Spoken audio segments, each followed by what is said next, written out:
మీ అందరికీ తెలుసు కదా ఎవరు వీళ్ళు. డీజీపీ ఏది శివధర్ రెడ్డి సమక్షంలో లొంగిపోయిన దేవ్జీ, మల్లా రాజిరెడ్డి, బడే చొక్కారావు, నూనె నరసింహారెడ్డి, పక్కన ఎస్ఐబికి సంబంధించిన చీఫ్, ఐజీకి సంబంధించి సుమతి, డీజీ మహేష్ భగవత్ అంటూ కూడా ఇక్కడ ఒక అంశాన్ని చూసాం.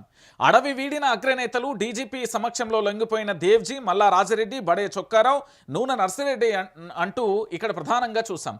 అజ్ఞాతంలో తెలంగాణకు చెందిన మరో 11 మంది వారు కూడా లొంగిపోయారు. డీజీపీ శివధర్ రెడ్డి గత 2 ఏళ్లలో 544 మంది మావోయిస్టులు లొంగిపోయారు. జనజీవన స్రవంతిలోకి వచ్చిన మావోయిస్టుల హక్కులను కాపాడతాం, అవసరమైతే వారి ప్రాణాలకు తమ ప్రాణాలు అడ్డు పెడతామన్న పోలీస్ బాస్. మావోయిజానికి అంతం లేదు. దేవ్జీ, మల్లా రాజిరెడ్డి ప్రజల కోసం చట్టబద్ధత పోరు కొనసాగిస్తామంటూ కూడా వెల్లడి చెప్పిన పరిస్థితి కనబడుతుంది. అయితే ఇక్కడ మావోయిస్టు పార్టీకి సంబంధించి మేము ఒక పోలు పెట్టినాం. వైఆర్టీవీలో మీకు ఒక పోలు ఉంటుంది, అంటే పూర్తి స్థాయిలో కూడా మీరు చూడుర్రి.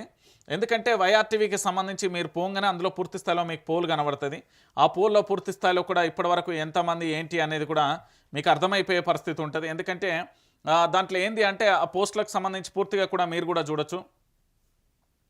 మావోయిస్టుల శకం ఇక ముగిసినట్టేనా, అవునా కాదా అంటే పూర్తి స్థాయిలో దానికి సంబంధించి ఏమని చెప్తున్నారంటే ఎంతమంది ఏం కథ అనేది కూడా ఒకసారి మనం చూసే ప్రయత్నం అయితే చేద్దాం. ఎందుకంటే తెలంగాణలో ఉన్న ప్రతి ఒక్కరికి కూడా తెలవాల్సిన పరిస్థితి ఏర్పడతాయి. కాబట్టి ఈ పోస్టుకు సంబంధించి మావోయిస్టుల శకం ఇక ముగుస్తున్నట్టేనా, అవునంటే అవును, కాదంటే కాదని మీ అభిప్రాయం ఏంటిదో కూడా కామెంట్ బాక్స్లో చెప్పుర్రి.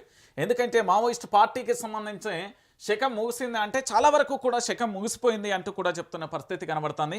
ఇక్కడ మీకు కనబడుతున్న దేవ్జీ కానీ, మల్లా రాజిరెడ్డి కానీ, బడే చొక్కారావు కానీ, నూనె నర్సిరెడ్డికి సంబంధించి వీళ్ళందరూ కూడా లొంగిపోయారు.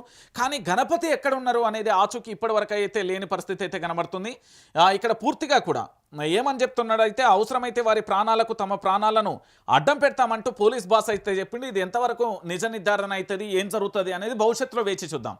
అయితే మావోయిస్టులు ఇప్పుడున్న ప్రస్తుత జనరేషన్ ప్రకారం పూర్తి స్థాయిలో కూడా అడవి బాటలో ఉండడం అనేది ఎక్కడా కూడా వాళ్ళకు సురక్షితం కాదు. అడవి పందాలో ఉంది, అడవిలో ఉండి వ్యూహాలను మన్నినంత మాత్రాన ప్రజాక్షేత్రంలో అదే పూర్తి స్థాయిలో ఉద్యమం వస్తుంది అనుకోవడం చాలా వరకు తప్పిదం అయిపోతుంది. ఎందుకంటే సమాజంలో చాలా ప్రజా సంఘాలు ఉన్నాయి, ఆ సంఘం ఈ సంఘం అని.